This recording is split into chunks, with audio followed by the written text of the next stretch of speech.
За та бүхэндээ гэгээ өглөөний мэндийг хүргэе. Өнөөдөр 6 сарын 18 шөнийн 4 болж байна. Бархас байд гараг маань иргшээж байгаа өдөр. Тэгээд энэ өдөр маань ээлтэй өнгөн, улбар шар өнгөр байдаг баха. За өнөөдөр юм маш сайхан болон бас анхааруулжтай энерги холбоосод мэдээллүүд холбогдсон байгаа. За нэгдүгээр юу байна вэ гэхээр сар маань айгүй сайхан сургарагтай холбоос үүсгэсэн. Гэхдээ сургараг маань өөрөө дэлхийн ван гарагтайгаа эсрэгцийн холбоостой байгаа. Гисэн хэдий сургараг маань өөрөө бас алаа вантай аяхгүй энерги холбоостой байгаа. Тэгэнгүүтээ бүр ингээд ангараг гараг маань бууд гарагтайгаа бас гоё эерэг холбоостой байна. Үдээс хоошхондоо бүр сар маань хүртэл ингээд санжир гарагтай маш сайхан энерги холбоосоор холбогдох ийм гайхалтай сонирхолтой өдөр болох нэ.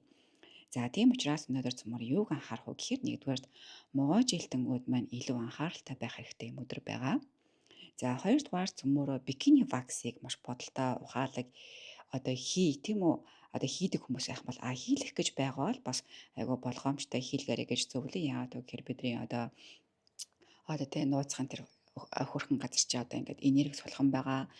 Бидний суг тийм үү бас ингээд далд байдаг хэсэг штэ. Бас тэр хэсэг маань хүртлээс ингээд имзэгхэн байгаа учраас суг болон тэр бикини хэсгүүдэрээ цөмөр маш болгоомжтой цусын гаргач гуухан шиг энергийн гэмтэж гөх шиг байвал айгүй сайн байна. За цөмөрөө ажил үйлсээ сайн бүтээх бидний сайн цаг гэх юм бол өдрийн 2 цагаас 7:30 хүртэл маш сайн байгаа. Шалтгаан нь яг тэр үед чи сар маань санчиг гарагтайгаа юм маань ингээд урт удаан хугацаанд тогтох боломжтой гэдэг ийм гоё гинжин холбоос үүсэж байгаа байхгүй юу? Тэр нь юу гэсэн үг гэхээр заримдаа нэгэн зүйл чи ингээд аюу хурдан бүтээд ингээд тэгэн гоо ганц 2 өдөр бүтчих болждаг штэ. Энэ холбоос маань болохоор бидний ингээд өсөж байгаа зүйл ингээд урт удаанд тогтох боломжтой гэж хэлж байгаа ийм сайн холбоос юм байгаа даа. За тэгээд бас нэг зүйлийг анхааруулмаар байна.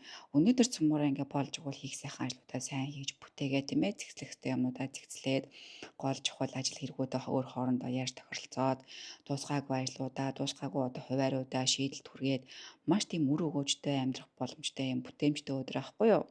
Тэгээ болж игэл өнөөдөр амжуулаарай гэж зөвлөмөр нь яагаад вэ гэхээр маргааш цөмөрөө ажил төрлөө амжуулахад юмаа бүтээхэд нилээ их бидээс маш их хүчин чармаалт гарч бидний өөдөөс эсрэг бас ингээд бас нэлээд том энерги байгаа байхгүй юу.